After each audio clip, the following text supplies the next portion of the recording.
Hello বন্ধুরা, একটা রান্নার ভিডিও নিয়ে চলে আসলাম। এই দেখো পালং শাক রান্না করব। সব রকমের সবজি কেটে নিয়েছি। আর এই দেখো পালং শাকটা ভালো করে ধুয়ে নিয়েছি, ভালো করে বেছে একবারে ভালো করে ধুয়ে নিয়েছি। তেলের মধ্যে 5 ফোড়ন, শুকনো লঙ্কা, তেজপাতা। সোমবারটা হয়ে গেছে। সবজি কাঁচা লঙ্কা দিয়ে দিলাম, হলুদ দিয়ে দিলাম, লবণ দিয়ে দিলাম। সবজিটা দেখো হালকা ভাজা হয়ে গেছে, শাকটা দিয়ে দিলাম। এই দেখো বন্ধুরা কত শাক দিয়েছি, দেখো কতখানি তার জল কত বেরিয়েছে। এই দেখো বন্ধুরা শাকটা হয়ে এসছে, একটুও জল দিই। এরকম আলুগুলো সব সিদ্ধ হয়ে গেছে।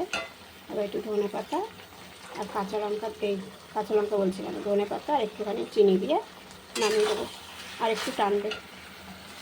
রান্নাটা হয়ে এসছে, দেখো চিনি দিয়ে দিলাম। এবার এটা নামিয়ে দেবো, হয়ে গেছে।